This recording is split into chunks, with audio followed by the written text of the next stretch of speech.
하나, 둘, 하나, 둘.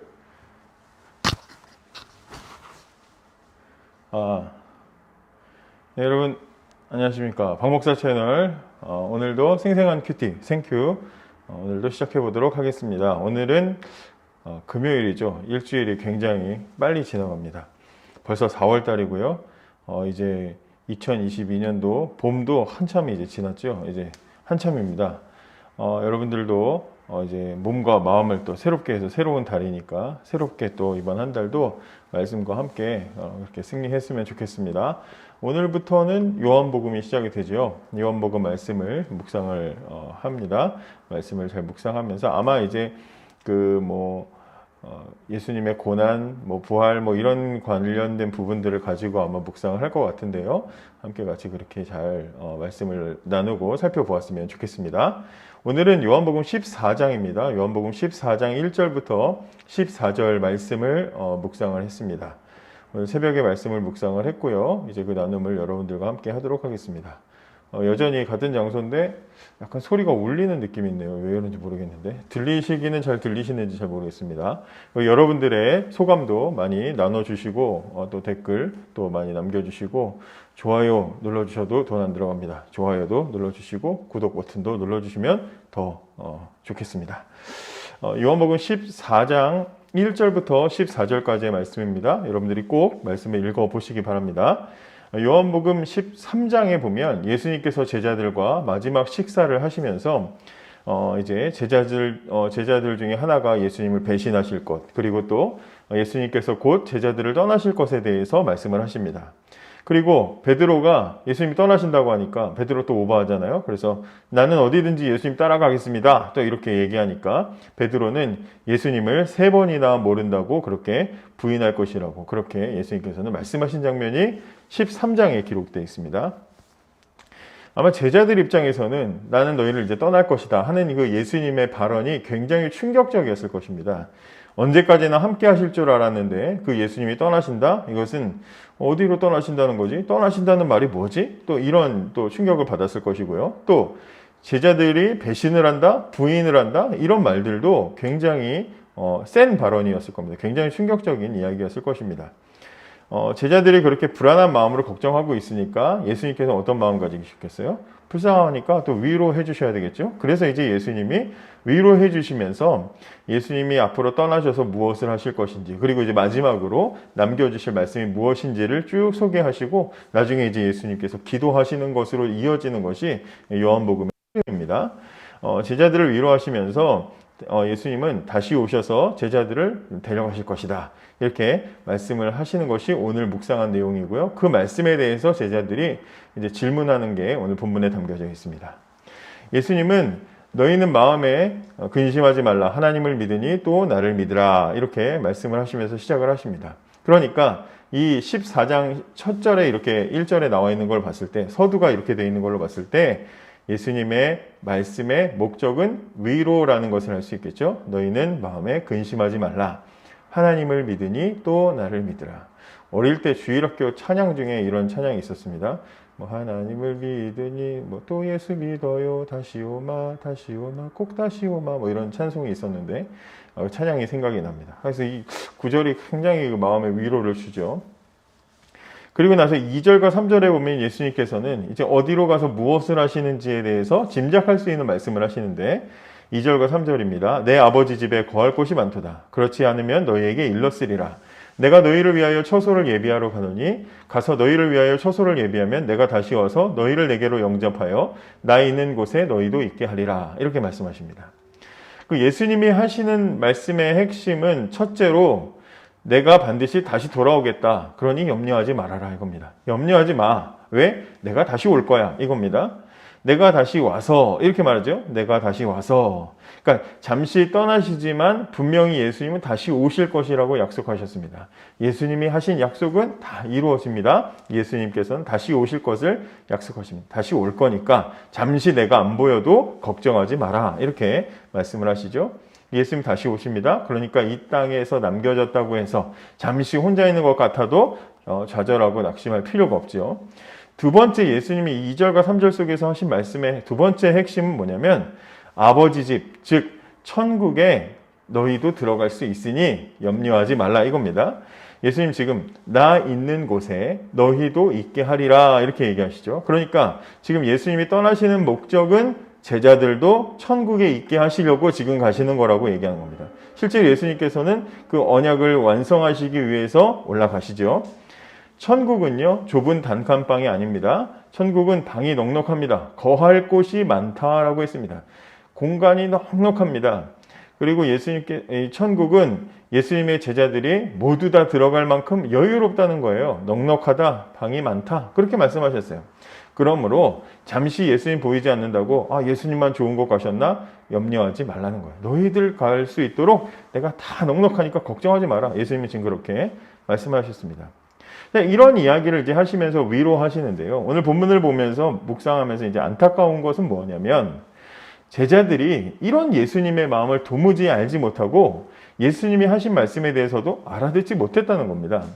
제자들은 지금 너무 좋은데 예수님이 자기들을 갑자기 떠난다고 하는 것에 대해서 왜 떠나? 이렇게 좋은데? 이렇게 함께 있는 게 너무 좋은데 왜 떠나? 하면서 이해를 못해요. 특히 제자들이 예수님께 하는 질문을 보면요. 사람이 질문을 하면 어떤 질문을 통해서 그 사람이 어떤 생각을 가지고 있는지 그리고 어떤 수준인지를 알 수 있잖아요. 질문이라는 건 그런 겁니다. 그런데 제자들이 지난 3년간 예수님과 함께 했으면서 그리고 예수님이 하시는 기적을 봤지요. 또 말씀을 들었죠. 또 우리가 성경에 기록된 부분들에 이제 제한돼서 예수님이 하신 말씀들을 우리가 보는 거지만 제자들은 예수님이 공식 비공식으로 하신 말씀 다 들었을 거고 심지어 예수님 코 고는 소리까지 다 들었을 거 아닙니까? 보고 듣고 눈으로 경험하고 살을 맞대면서 예수님과 함께 생활하면서 깨달아지는 것이 얼마나 많았겠어요. 그죠? 그렇게 예수님을 충분히 3년이나 경험했으면서도 이 질문을 들어보면 도무지 예수님에 대해서 아는 게 없다는 것을 우리가 알게 됩니다. 지금 우리 이 모든 신구약의 성경 계시가 다 완성이 된 이후에 지금 바라보는 우리 입장에서 보면 너무나 답답한 모습들을 보게 되죠. 오늘 본문에서 예수님이 자신을 강조하시고 나타내시고 예수님의 모습이 나타나는데 오늘 이 본문에서 나타나는 예수님의 모습은 어떤 모습이냐면 하나님으로서의 예수님의 모습이 보여지죠. 본문 6절에서 14절이 다 그런 이야기를 담고 있습니다. 예수님은 뭐라고 하시냐면 예수님을 보는 게 하나님을 보는 거다 이렇게 말씀하시죠. 그 얘기는 뭐예요? 예수님과 하나님의 같은 특징이다. 예수님과 하나님은 같은 특징을 가지신 하나님으로서의 같으신 분이다라는 걸 말해주는 거죠. 또 예수님이 하나님 안에, 아버지는 내 안에, 내가 아버지 안에 이렇게 얘기하는 건 뭐예요? 예수님과 하나님은 연합되신 분이다. 하나로 연합되신 분이다. 이것도 역시 예수님은 하나님이라는 것을 알 수 있는 부분이죠. 또 세 번째로는 예수님을 믿는 사람은 예수님이 하신 일을 할 수도 있고 더 큰 일을 할 수도 있다. 이렇게 얘기한다. 더 큰 일을 할 수 있는 능력을 준다. 이렇게 얘기하시는데 이것도 뭐예요? 예수님이 하신 일이 뭐예요? 이 땅에 하나님 나라의 기초를 마련하시죠. 또 예수님의 제자들도 그것처럼 예수님 따라가고 믿음으로 따라가면 하나님 나라를 이 땅에 세우고 이 땅에 하나님 나라가 세워지는데 함께 할 수 있게 되죠. 왜냐? 예수님도 능력의 주체가 되시기 때문에. 또 마지막으로 무엇이든지 예수님의 이름으로 하나님께 기도하면 응답하시겠다, 주시겠다 약속하시죠? 그 얘기는 뭐예요? 예수님의 능력을 제자들에게 예수님의 능력을 주시는데 어떻게 주십니까? 기도를 통해서 이룰 수 있도록 하시죠. 그러니까 예수님께서 그 능력의 주체가 되시고 또 하나님과 예수님의 뜻이 같기 때문에 예수님의 이름을 가지고 기도하면 예수님의 이름의 권세, 능력 그것을 통해서 응답하신다 얘기하시는 겁니다. 그래서 어쨌든 예수님께서 하시는 이 말씀의 내용들을 쭉 보면 예수님이 하나님이시다. 이 땅에 나타나시는 보여지시는 하나님으로서 예수님의 모습이 분명하게 보여지고 있는데 이런 예수님에게 제자들이 뭐라고 질문을 하는가? 도마는 예수님께 이렇게 질문합니다. 예수님이 어디로 가시는지도 모르는데 우리가 길을 어떻게 알겠습니까? 이렇게 말하죠. 도마의 질문의 핵심은 뭐냐면 어디로 가는지를 알려주시든지 아니면 어느 길로 가시는지를 알려주십시오. 그러니까 도마는 어떻게 생각하는 거예요? 예수님이 가시는 곳이 방향, 어떤 목적지, 장소를 생각하는 거죠. 예수님이 하시는 말씀에 대해서 예수님은 지금 어떤 목적지, 다른 장소로 가시는구나 이렇게 지금 생각을 하고 있는 겁니다. 여기에 대해서 예수님 뭐라고 대답하십니까? 유명한 말이죠. 내가 곧 길이요 진리요 생명이니 나로 말미암지 않고는 아버지께로 올 자가 없느니라 이렇게 말씀하시죠. 그러니까 이 말씀은 예수님이 어디로 간다, 떠나신다라는 말의 그 목적은 핵심 내용은 예수님은 어떤 지금 장소 아니면 동서남북 중에 어떤 방향으로 가신다라고 말씀하시는 게 아니라는 거예요. 예수님은 나 자신이 수단이고 목적이다. 지금 이것을 말씀을 하시는 겁니다. 예수님은 뭐라 그래요? 길과 진리와 생명이시다 이렇게 얘기하시죠. 예수님은 완전한 사람이면서 완전하신 하나님이십니다. 완전한 사람이시기 때문에 인간의 모든 필요를 다 아시고 인생이 가야 할 길을 다 아시기 때문에 우리가 가야 될 길을 안내하시는 통로가 되실 뿐만 아니라 우리를 직접 데리고 가주시는 이동 수단이 되시는 게 바로 예수님이시죠. 또 하나님을 본 사람은 아무도 없어요. 그런데 성경을 보니까 진리이신 그 예수님을 통해서 우리는 하나님을 볼 수가 있습니다. 예수님이 진리이시기 때문에 하나님을 우리가 예수님을 통해서 보게 되는 것이죠. 완전한 진리 그 자체이신 하나님을 예수님을 통해서 봐요. 그러니까 예수님은 진리가 되는 거죠.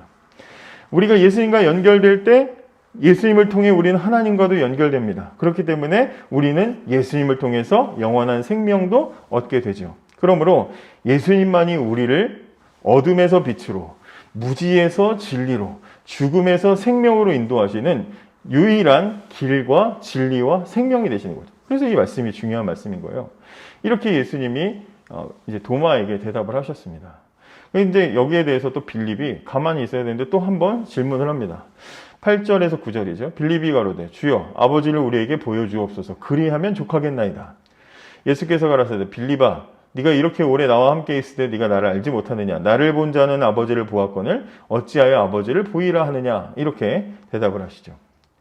그동안 예수님은 이 땅에서 보여주신 게 뭡니까? 나는 몸으로 온 하나님이다. 나는 육체를 입은 하나님이다. 보여주셨어요. 방금 전에 말씀으로도 그걸 알려주셨어요. 근데 빌립은 그걸로 성이 차지 않습니다. 하나님을 보여주십시오. 이렇게 얘기하는 거예요. 책을 찾아보니까 빌립이 한 이 질문, 하나님을 보여주십시오, 아버지를 보여주십시오 라는 이 질문은 평소에 예수님을 미워하던 바리새인들, 율법주의자들 이런 사람들이 의심하면서 예수님에게 공격적으로 질문하는 그런 질문의 의도와는 다를 것이다라고 그렇게 봅니다. 구약시대에 이 빌립의 질문은 구약시대에도 선지자들이 하나님 말씀을 듣고 하나님 계시를 전할 때 하나님께서 직접 하나님을 체험하게 하시죠. 그 체험을 통해서 하나님을 확신하고 그 하나님의 말씀을 전하는 것처럼 그렇게 그래요. 당신이 가시는 길, 당신이 하는 일을 우리가 할 테니까 증거를 보여주십시오. 체험하게 해주십시오. 이제 이런 이야기를 하는 것으로 이제 그런 의도로 질문하는 것이라고 그렇게 봅니다. 그러자 이제 거기에 대해서 아무리 그래도 우리가 실드를 치려고 해도 빌립 역시 당시에 이미 예수님이 3년 동안 보여주셨잖아요. 근데 뭘 또 보여줘요, 그죠? 근데 거기에 대해서 아마 예수님에 대해서 확신하지 못한 것은 부인할 수 없는 부분이 아닌가 이렇게 생각을 할 수 있습니다. 예수님은 빌립에게 뭐라고 대답하시죠? 하나님과 예수님이 연결되어 있다. 예수님 못 믿겠으면 그러면 그동안 예수님이 하신 일을 통해서라도 믿어라. 이제 이렇게 예수님이 대답을 하십니다. 자, 오늘 본문은 이런 내용이고요. 본문을 묵상하면서 이제 어떤 마음이 들었냐면 참 내가 이제 열심히 가르쳤는데 그 가르친 그 제자가 내가 가르친 만큼의 어떤 그 수고하고 열심히 가르친 만큼의 어떤 결과, 열매로서 좀 나타났으면 좋겠는데 그럼 참 보람되겠는데 이제 내가 어떤 이제 가르침이 끝나가는 마당에 제자들을 통해서 나타난 그 수준이 형편없을 때 거기에 대해서 오는 그 안타까움, 답답함들이 예수님에게 있지 않았을까 이런 생각을 해보게 되었습니다. 곧 떠나셔야 되는데 제자들만 남겨두고 가셔야 되는데 하나님 나라의 그 중대한 일을 제자들에게 이제 맡겨주셔야 되는데 그것을 맡아야 되는 이 제자들의 모습이 여전히 형편없을 때 예수님의 마음이 얼마나 안타깝고 답답하셨을까 이런 생각을 하죠. 하늘에서 오셔서 오로지 하나의 목적을 위해서 정말 열심히 사셨던 그 예수님께서 사랑하는 제자들을 남기시고 구원의 마지막 단계를 향해서 가시기 직전에 이렇게 믿음이 적은 제자들의 모습을 보실 때 얼마나 안타깝고 답답하고 또 불쌍하셨을까 이런 생각을 하게 됩니다. 십자가 위에서 예수님께서 마지막 숨을 거두시기 직전까지 예수님은 얼마나 저 제자들을 염려하셨을까. 저 뿔뿔이 흩어지고 무서워서 벌벌 떨고 막 부인하고 있고 그런 제자들을 보실 때 예수님은 얼마나 안타까우셨을까 이런 생각을 해보게 됩니다. 왜 그 순간에 제자들은 예수님에게 조금이라도 그 마음의 부담을 덜어드릴 수 있는 조금이라도 예수님을 안심할 수 있게 하는 그런 역할들을 하지 못했을까 이런 생각을 하면서 동시에 또 어떤 생각을 했겠습니까? 적용을 하는 거죠. 제자들을 볼 때도 이런데 제가 제자들을 볼 때, 제가 키운 제자들도 아닌 제가 예수님의 제자들을 볼 때도 이렇게 답답한데 주님은 저를 보시면서 어떤 마음을 가지실까? 이런 생각을 또 해보게 되죠. 주님은 저를 보실 때 너무 답답하고 안타까우시지 않을까? 나 같은 녀석, 야, 너 같은 녀석을 위해서 내가 십자가 그렇게 진 거냐? 이렇게 답답하시고 속상해 하시지는 않을까? 이런 생각을 해보게 됩니다. 겨우 너 그 정도의 믿음 가지고 살 거냐? 너 정말 그렇게밖에 못 사는 거냐? 너 그렇게밖에 못 하는 거야? 너 믿음 가지고 너 예수 믿는다고 하는데 그렇게밖에 못 하겠니? 라고 주님은 여전히 저를 보시고 안타까워하시지 않을까? 이런 생각을 오늘 말씀 보면서 하다 보니까 흰머리가 더 많이 나는 것 같습니다. 어쨌든 그렇게 주님은 오늘 제 믿음을 보시고 똑같은 질문을 내가 본문을 보면서 도마, 빌립 이렇게 생각하는 것보다 훨씬 더 큰 탄식으로 나에게 질문하시지 않을까 이런 생각을 하면서 제자들의 실망스러운 모습과 더 무거운 마음으로 마지막을 준비하셨을 예수님의 마음을 한번 묵상하면서 주님 정말 티끌만큼이라도 저로 인해서 주님의 마음이 시원하실 수 있으면 좋겠습니다. 그런 인생 살고 싶습니다. 이렇게 기도하는, 그래서 그렇게 기도하면서 주말을 보내는 우리들이 되었으면 좋겠습니다. 감사합니다.